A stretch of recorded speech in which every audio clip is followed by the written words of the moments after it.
for all of us. It's about predicting where the consumer is going and getting half of it right.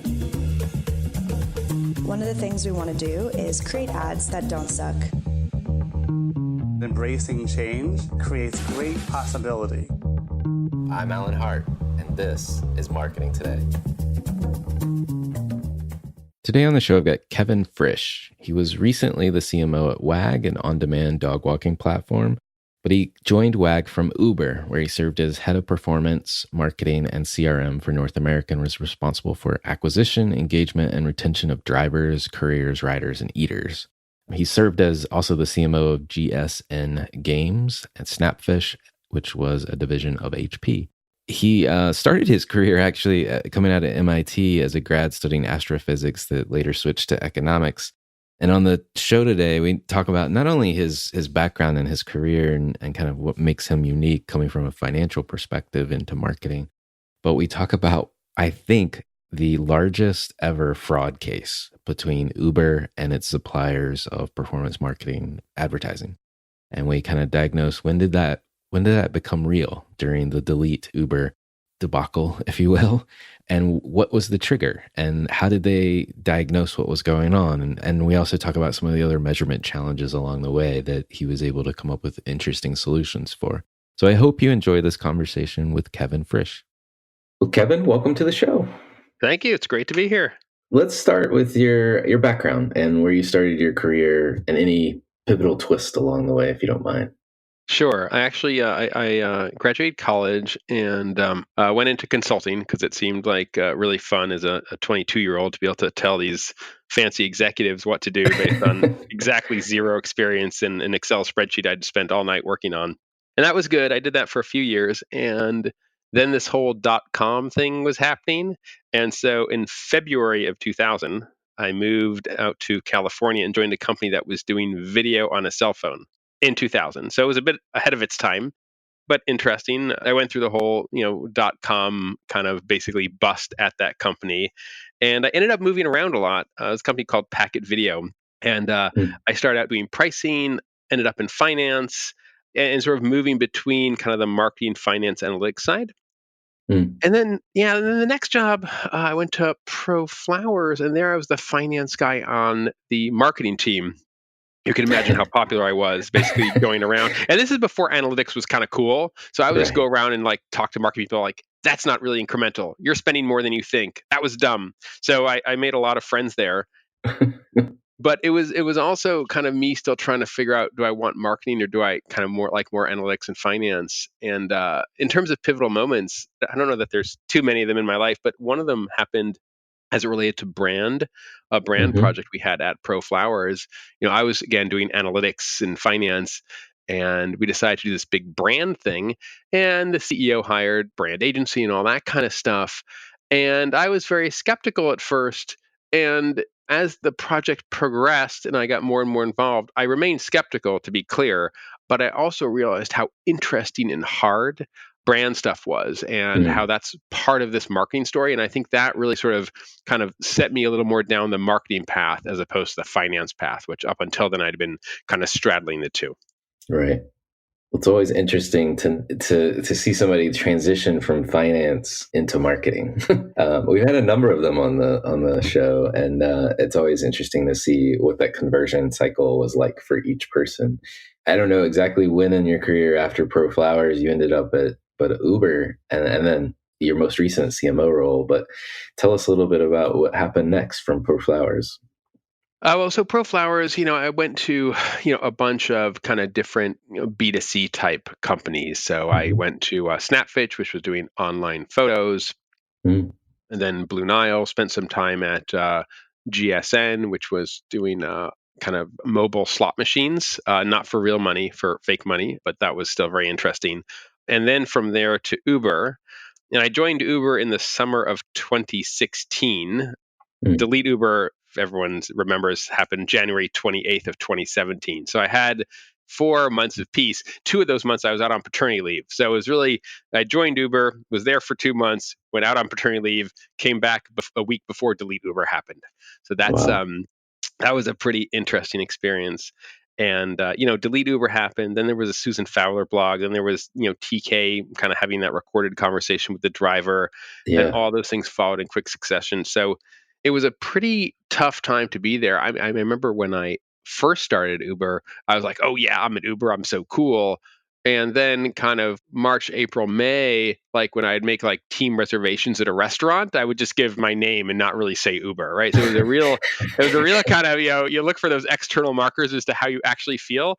So it was definitely rough there. And, a lot of things they said in the press, were true. A lot of things they said were not true as well, because they always sort of kind of play it up. But it was really kind of a problematic culture.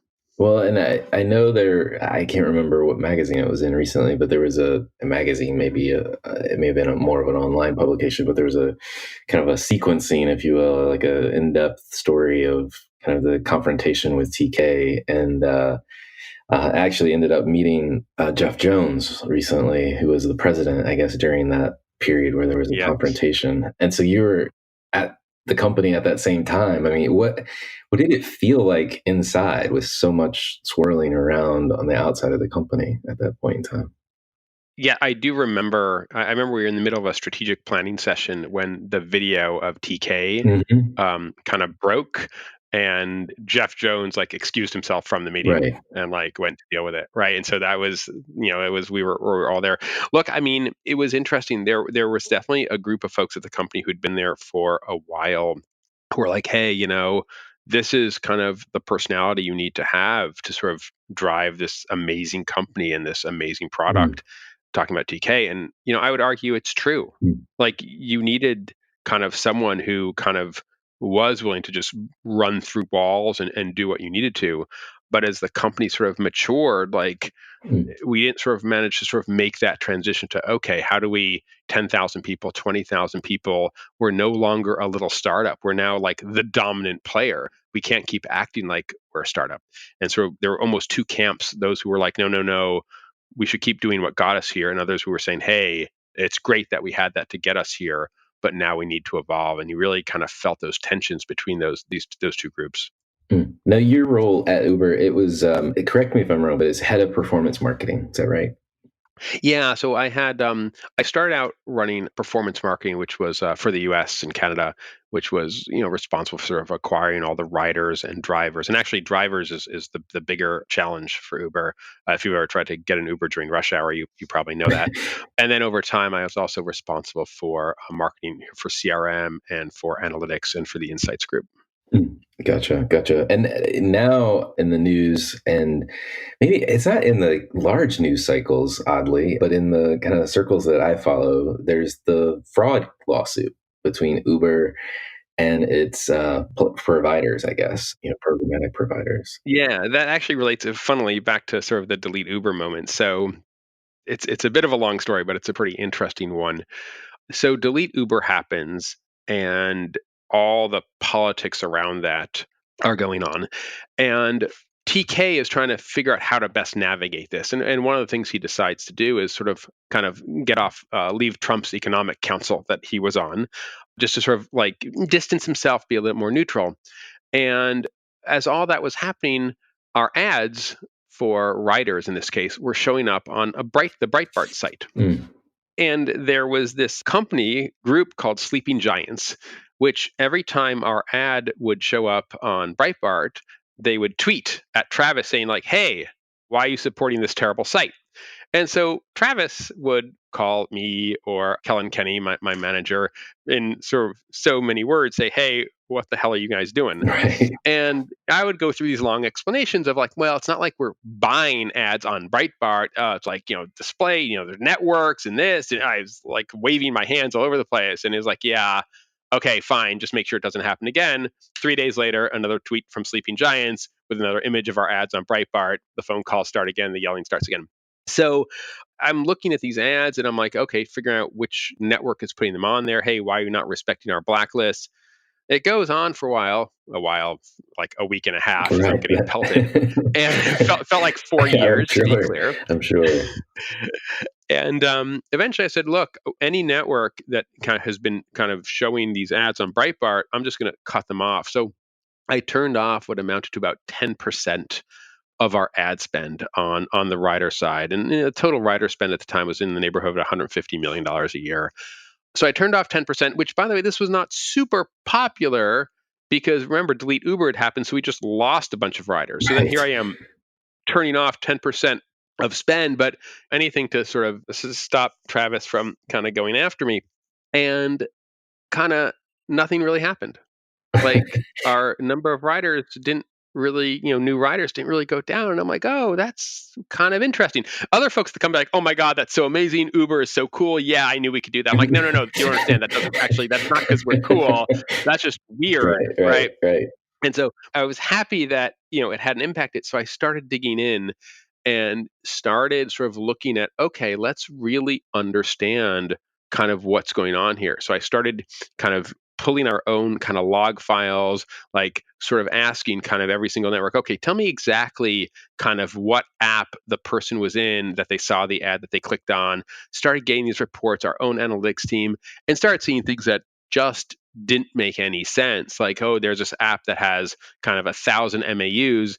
And in theory, we got 350,000 installs from them. Now, that's probably a slight exaggeration, but there were things that were just not making sense. And so we kept peeling this back to understand what was going on. There were also other interesting things that happened where, for example, there was some stuff where someone would see an ad and they, in theory, would download and open the app within like 2 seconds, which is just not possible. Right. And so we, discovered that we had what was called attribution fraud. So normally when you think about fraud and ad fraud, you imagine that it's impression fraud, where like someone, there's bots sort of, creating impressions or clicking on your ads and you're paying per impression or per click, or, they're saying they're showing your entire 15-second video and they're only showing 2 seconds of it. That's kind of like fraud is. And so, but we weren't paying on clicks and anything like that. We were playing basically on the first trip when an actual rider like swiped a credit card, took a ride in a car. Like we knew these were actual humans. So the normal sense of fraud wasn't really kind of applicable. But what we had was attribution fraud, where basically ad networks were taking credit for installs that would have happened organically, that would have happened anyway, and they just sort of get inside that path and then sort of take credit. So, one example in the Google Play stores, these ad networks would create apps that would do things like, monitor your battery power, help you make your battery last a little longer, whatever. These apps had root access to your phone.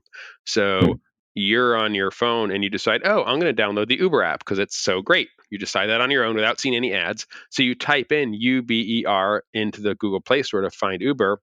And as soon as you hit the letter R, this app that's in the background fires a click on your device and basically sort of makes it look like you clicked on an ad. And then lo and behold, you downloaded the Uber app. Thanks. Ad network raises its hand and says, hey, that download, hey, see, I have a click on that device. Now pay me, $20. Wow. Right? Yeah. And that's just one of the sort of the many, many kind of just amazing kind of methods that they have. And it's not like an accident. It's highly intentional. And then they kind of spend a lot of time because they're generating all these fake clicks. They have to spend a lot of time figuring out how to sort of kind of hide them. Sort of they basically look at all the apps out there and say, okay, well, we have these, 1 billion clicks that, most of them are fake. And so we're going to tell kind of Uber that, okay, there were 100,000 clicks in this app, 200,000 here. They just start making up where those things were. And they don't do it that well sometimes. So you can be like, hey, wait a second. This app here only has, 1,000 MAUs. And you're saying that it drove 20,000 installs. Like thank you for saying my creative is so good, but that seems a little unrealistic. I would expect like it to drive 2, right? Right. And so as you start really pulling this apart and sort of finding what's going on, it can get pretty easy to see. But until you do that, if you're just relying on sort of the high level reporting on your agencies, you just don't catch it. And so, we ended up after a lot of back and forth internally, because remember, delete Uber had just happened. Right. So no one wanted to risk giving up riders and, acquiring new riders. We turned off 2/3 of our spend. So we turned off 100 million of annual spend out of the 150 and basically saw no change in our number of rider app installs. What we saw is a lot of installs we thought had come in through paid channels suddenly came in through organic. Right. So you had a big flip flop there, but the total number didn't change. Right, right. Wow, that's I see. $100 million out, cut off, no change, limited change. The 50 million that was still at play, was that just you had whittled it down to what was actually working at that point? I'm just That curious. was the first cut Okay, because that was the stuff that was, I would say, obvious. Then right. we started sort of being a little more surgical, and I think knocked out another 20 million of the remaining 50. So we ended up about Wow, 30 million. Yeah. Yeah. wow. I mean, that's insane. In part because you think, I don't know, you don't realize that there's bad people like that in the world, I guess, at that scale. I mean, that's a huge scale of just nefarious things at play. Yeah. I mean, a couple of funny things. First, saving 100 and some odd million a year at Uber back in the heady days of 2017, Yeah. actually, people didn't care that much about. It was actually pretty funny. I think saving 100 million right now, it would be like, oh my god, this is life changing. At the time, Right. I was like, okay, that's cool. So how are we reinvesting that money to grow faster, right? Right. There Right. wasn't at the time at Uber, and again, this is why it made it a little harder. There was no desire to really kind of save money. It was more like, hey, spend your budget, spend to budget, just always spend to budget. So it's a very different culture and sort of like business attitude Mhm. than what we're seeing right now. Well, if you're talking to other marketers that might be in a similar position and don't realize it, or just aren't paying attention at this point in time, like what actions would you say they should be doing right now? Well, I mean, I would start by assuming that like half of what's out there on the display channels is fraud. Like, assume that, and then ask yourself, are you being smart enough to sort of get rid of it, right? But think half of it is fraud. I think there's estimates that say it's even higher than that. And I would say the main thing you have to do is sort of keep an eye out for that fraud yourself. Mhm. Your agency won't do it. The MMPs don't do it.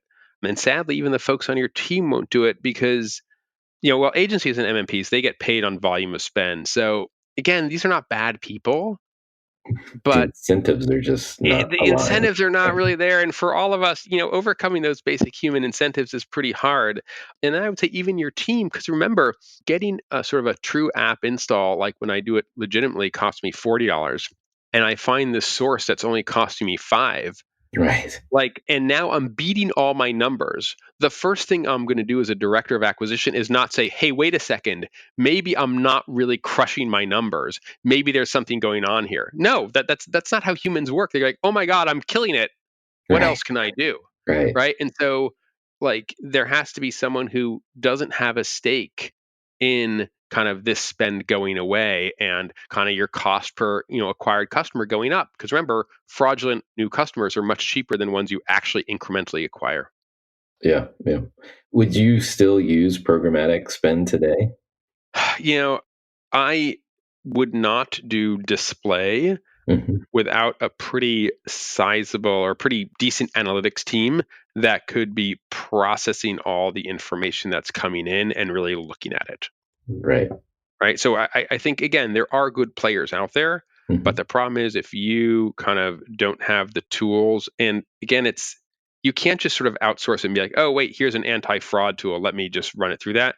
These fraud guys, like, they're constantly moving, they're constantly evolving, they're really smart. This is billions and billions of dollars they're making, right? So you have to always be on it, being like, okay, let me poke here. Wait a second, that looks so weird. Let me dig in. Hey, I want to see that file. Wait, you don't give it to me? Fine, I'm cutting you off, right? You have to be very on it. You can't just be like, oh, I'm going to sort of hire an auditor, or I'm going to bring on a tool. Like, you have to be super engaged, and you need a decent sized number of team and tools to do that.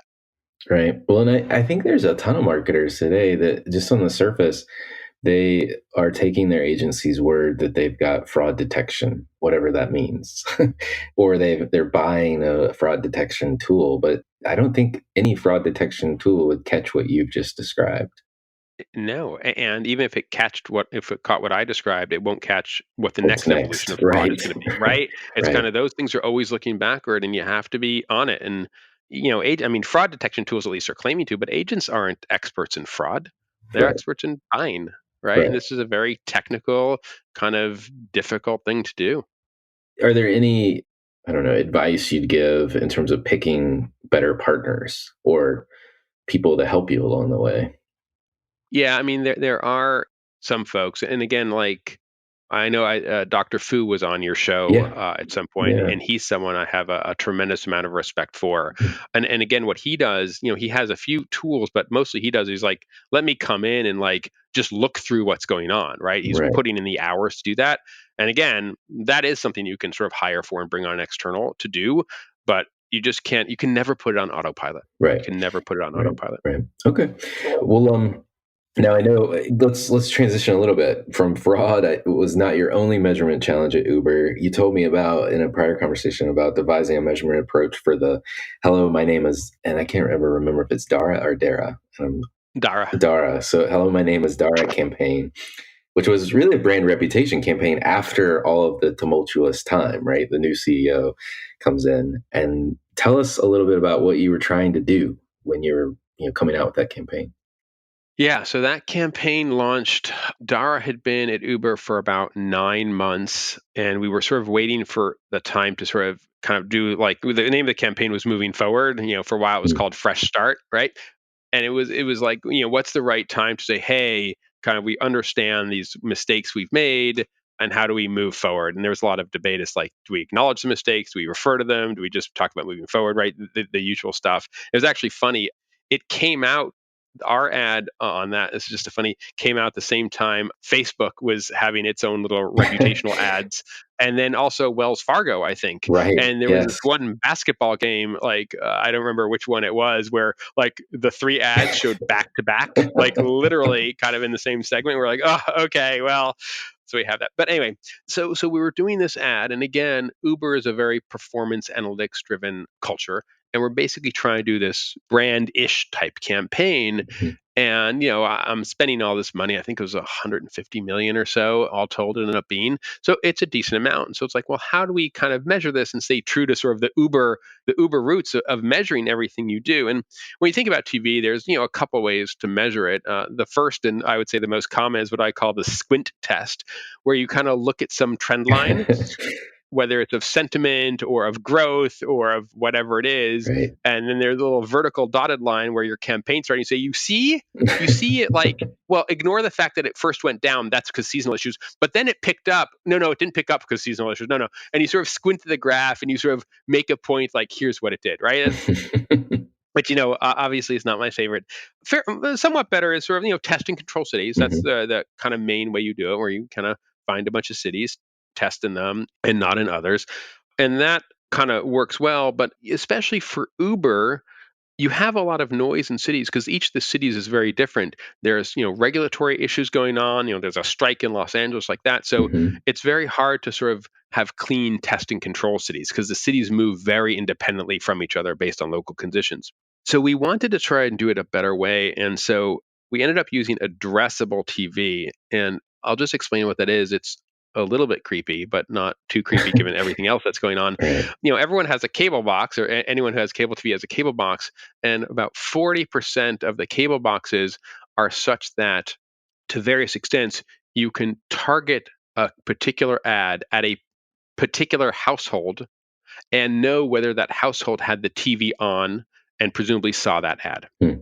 Right. So instead of just, buying sort of demographics and sort of getting general views for how many people watched a particular show, you can basically say, okay, I know this many households saw my ad, and here was kind of the frequency distribution, and you can know it exactly, essentially at the household level. And so we wanted to use this and say, okay, so for the Dara campaign, for the Moving Forward campaign, we had a big national TV buy, and then we looked at folks, whether they were prospects or active customers or had churned customers, and which ones of them had kind of a cable set top box that was addressable TV accessible, and sort of did a split test among those. So half of them got a bunch of additional ad viewings. We sort of showed them the ad via their addressable TV, and half didn't. So you had like a true kind of random split test on getting a bunch more exposures to these commercials. Hmm. And it's nice. And so like national got basically a 16x frequency on the ads, and folks that were kind of in this addressable test cell got 30 to 40x, right? So Right. sort of a big lift. Yeah. And it's a true random split. And the other thing is, you're not relying on, did you see our ad, to sort of track things. They saw the ad. So then you can just look at their behavior. Right.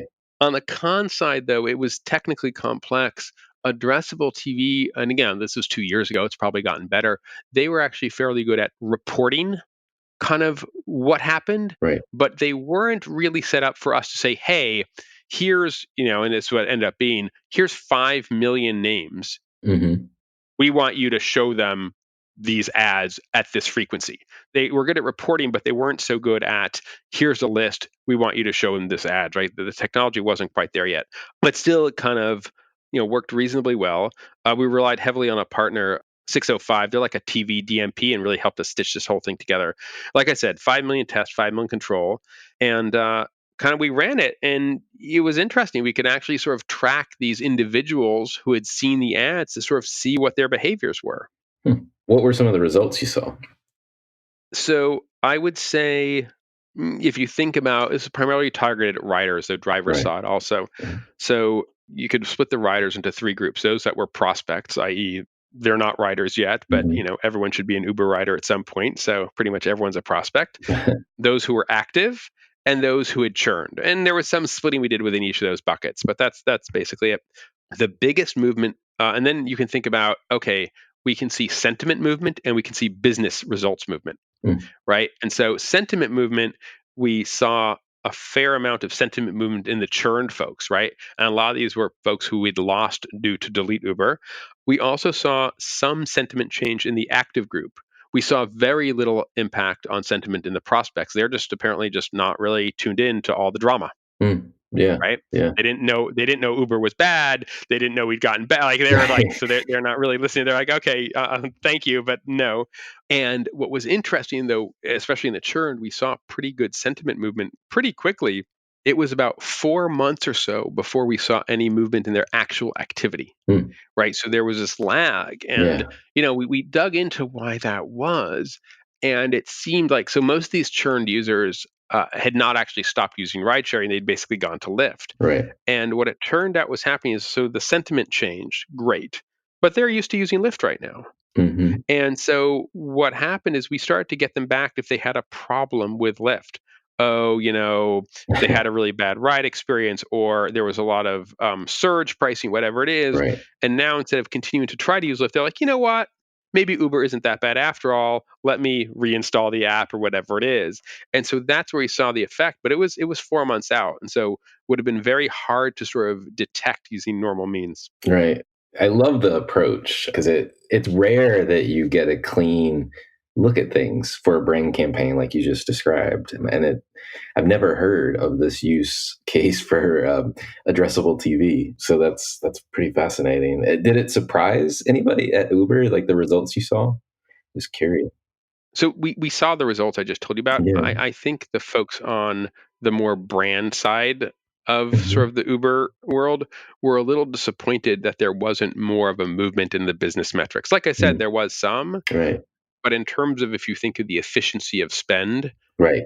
Right. versus the efficiency of spending after we'd cut out the fraud, to be clear, versus the efficiency of spending on performance marketing, kind of it wasn't there. And then the question was like, okay, is there a way that we should value this movement in sentiment beyond the business metrics that we can now track? Hmm.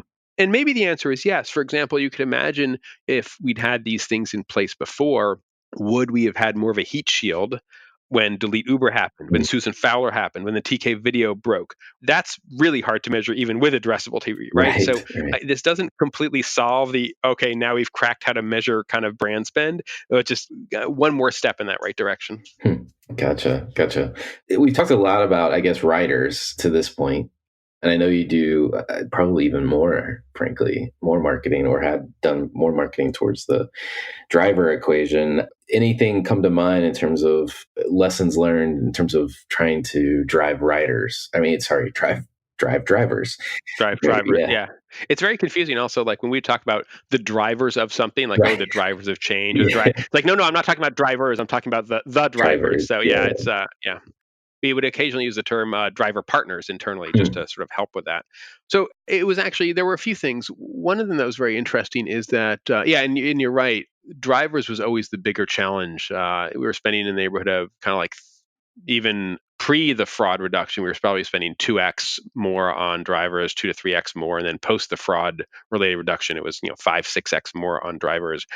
There was one interesting trade-off, and I can't say we really resolved this. So I was acquiring drivers and looking at sort of a CAC to LTV ratio. And again, these were the heady days of growth. So of course CAC was higher than LTV. What are you talking about? It was just a debate as to should it be 2x or 3x.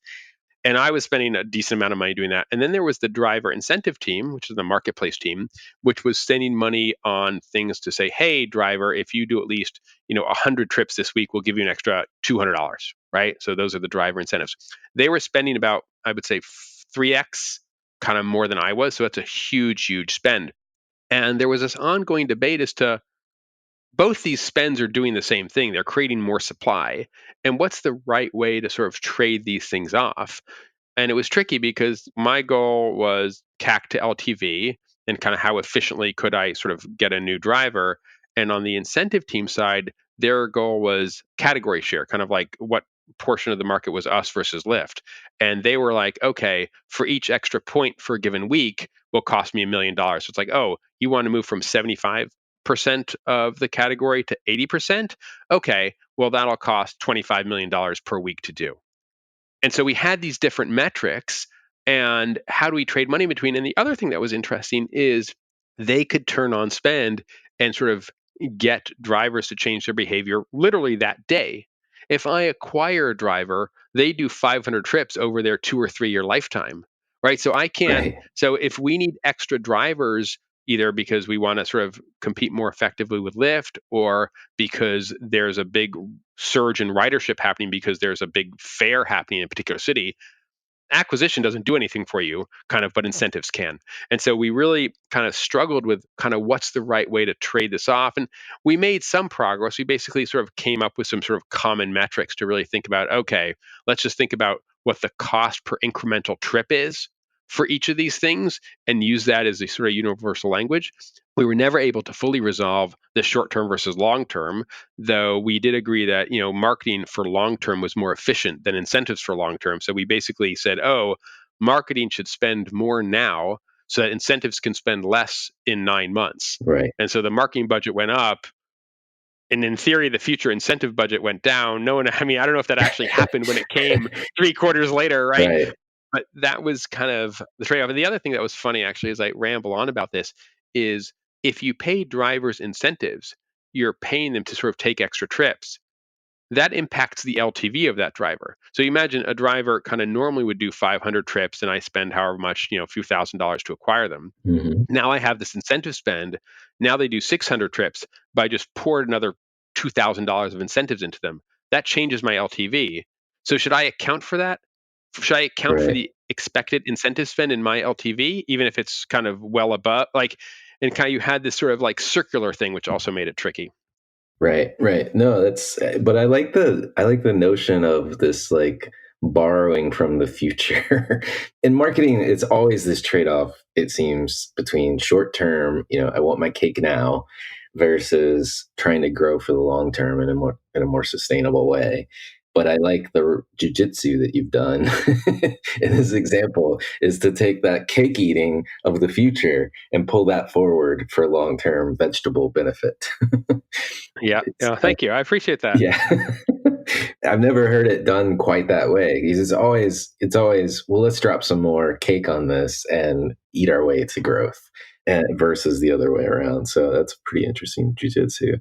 But the notion of changing the LTV equation through the incentives, you're right. No one does that. Those LTVs tend to be pretty static, Right. and not moving or not thought of in terms of their degradation. If you're Right. And there's a real question of like, how should I account for it? right, Because let's say we know that we're going to decide to sort of lose money, but just drive a bunch of incremental trips at some point. Maybe then like all of my acquisition in San Francisco would be unprofitable because we know we're going to incent them. So should I turn off all of acquisition spend in San Francisco? Well, no, that doesn't make sense because then we'll need to even spend more in incentives for the small number of drivers we have. We'll have to pay that smaller group even more, right? So you end up kind of, again, going around in circles, which I feel summarizes my life well. Well, this has been fascinating. I mean, partly because It's an interesting company at a very interesting time. In the midst of all of this, you're doing some fantastic like measurement tests and experiments and analytics. I don't think you could have designed it any other way. It probably felt like your hair was on fire during this time. I don't know. Seems like it would. I don't know if you felt that. Yeah, it was, again, I always try to sort of like kind of be thoughtful about what I'm doing and sort of enjoy the moment. But at the time, it just felt like, oh my God, kind of everything happening at once. And, it didn't really feel like we were being very thoughtful and programmatic and structured about it. But, and maybe we weren't, when I tell the story to you now, it sounds all well thought out. I think there'd probably be some people who are like, Kevin, that's, what are you talking about? That's not how it happened. It was this crazy hair on fire stumbled into the right answer. But Right. hey, you know what? That's how it is sometimes. Exactly. Well, is there anything that you think performance marketers or marketers in general should be doing differently now that we start 2020? I think I would not be shy about trying to bring a measurement approach to brand spend. The addressable TV is one way. I think bring some of that performance marketing mindset to brand spend. You can't measure it perfectly, and don't hold it to that standard, because then you'd end up not doing as much as you should, and you definitely should do some. Mhm. But keep pushing yourself to find ways to quantify the business impact, not just sentiment impact, but find ways to trace through that business impact, however you can. And it'll help you sort of figure out like what exactly you're spending on for brand. Mm. And the other thing, like I said above, is just dig into what your agencies are doing. Again, they're not bad people, Right. but don't be okay with their PowerPoint saying, "Okay, here's what we spend, here's how it was." Like, take a few data scientists and like have them sit with the agencies and just be part of all that data that's coming in and really kind of dig through it. Like, it's Right. so important. Did you guys? I'm just curious because you talked about digging through the log files and things like that. Did you end up eventually just making that a requirement? I don't, or maybe it already was that they were sharing that data with you because a lot of times they don't even share the data. Yeah. So now, yes. So we kind of rewrote all of our kind of insertion orders and things like that. So yes, we kind of required that sort of they share it as sort of a very high level. But the important thing is it's a lot of Right. information, It's and a we lot. also need to have people on our end who could parse and look through it. Hmm. And we even did other things. Like, we basically said that kind of if you give us kind of fraudulent traffic, kind of there's penalties associated with that, not just, oh, make goods. Because the way a lot of these kind of orders are structured, like it's sort of like if you rob a bank, it's like, oh, okay, imagine the police catch you and say, just give the money back. Like, there's no incentive to keep robbing banks and just hope you'll get away with it eventually. And kind of a lot of these things are structured that way. Oh yeah, if there's fraud, we'll just kind of do a make good. Okay, so what's your incentive to not keep trying? Because there's no real cost to you. Right. Right. Right. That's a great point. That's a great point. Well, I appreciate you spending so much time and talking about all the experiences that you've had at Uber. I'd love to switch gears and talk a little bit more just about you as a person. And I love asking this question of everyone that comes on the show, which is there an experience of your past that defines and makes up who you are today? I don't know. I guess maybe, in my teenage years, our family was not particularly well off. We always had a roof over our heads, but we were not, we didn't have a lot of money. And I remember my parents implemented a point system for our food.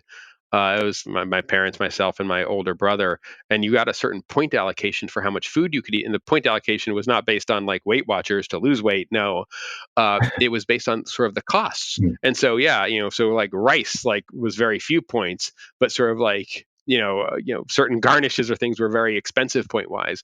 And they actually implemented this, and at the time, like when you're a kid, it sort of feels normal because you're like, oh, I, Right. I guess that's how it works. But I since found out it wasn't. I do remember my brother kept overeating his points and borrowing from future days. I'm like, well, wait a second. Like, when? So are you not going to eat as much tomorrow? And it kept going. So he was like on like a month and a half out with his borrowed points, which seemed very unfair. But you know what? We were really, really happy. Like, I had this like idyllic, happy childhood that I kind of remember, and I look around at kind of some of friends who kind of had a lot more kind of wealth, Yeah. and they were miserable. Their parents, were divorced. They were just like, not paid attention to. They didn't get along with their family. Right. And it just made me realize how you don't need kind of money to be happy. Yeah. And that was really nice. Yeah, and it does. I mean, they gamified your food, and to your point, it's not something you hear about what you just described every day, but I imagine it's whether they're assigning points to it or not, but food insecurity is a big problem in this country in Yeah, particular. yeah, it really So, is. It really is. if you don't mind me asking, I don't remember if you said earlier, what part of the country did you grow up in? San Diego is where I Okay. went to junior high and high school. Okay. Yeah. Okay. All right. Well, you had the ocean nearby, so I did, which is good because the ocean is free. right. I was driving to let's see, this is in like mid 80s. I remember I was driving a 76 Datsun B210. It was bright orange. I was going to this I was like the poor kid in this rich high school. It was Del Mar, which, Oh wow. some Yeah. people might have heard Yeah. of, right? Yeah. And, we were living in this like crappy little house. I was driving my 76 Datsun B210 and I was like parking in the parking lot, Mercedes on one side, Porsche on another. And it was just like, man, and of course at the time I was like, "Hey mom, can I get a Toyota Supra? I don't Right. think they make those anymore." And she's like, "Nope." So I was like, "Okay, well, I guess I'll be happy with my Datsun B210." Bright Bright orange Datsun orange. B210. Yeah. Yeah, I think my first car, if we're doing this, I had a Toyota Tercel that was I think a 1976. So it was older than I nice, was. And then my parents had got it, like, one, it was cheap, and two, because it was the oldest thing they could possibly find. But yeah, nice. yeah. So it was a good car until I wrecked it. I had a bad experience there. But anyway, I digress. Well, what advice, like if you were starting all over, what is there any advice you'd give your younger self? I guess maybe two things. The first, in terms of jobs, I would be kind of much more focused. Not to say I wasn't, but much more focused on the people I'm working with. Mm, You never know if a company is going to be successful or not. I mean, look at WeWork, right? Like a right. year ago, it was like you just never know. And look at other companies that were nothing and suddenly, like that's really hard to predict. And for any given company, there's always folks that are sure it'll be amazing and sure that'll be terrible, right? And especially from the outside, especially as a young person, you have no idea. But what you can get a sense of through the interview process, especially if you like, hey, let's go to lunch type thing, is who are the folks you're going to be spending that 50, 60 hours a week with, because Mm, that's just so important in terms of you just liking them, in terms of you thinking they're good people, kind of ethical and all that stuff. So kind of really focusing on that would be the one thing. The second thing, on a sort of much more personal note, like I have like an amazing wife and two kids now. The latest one just showed up 3 months ago, yeah.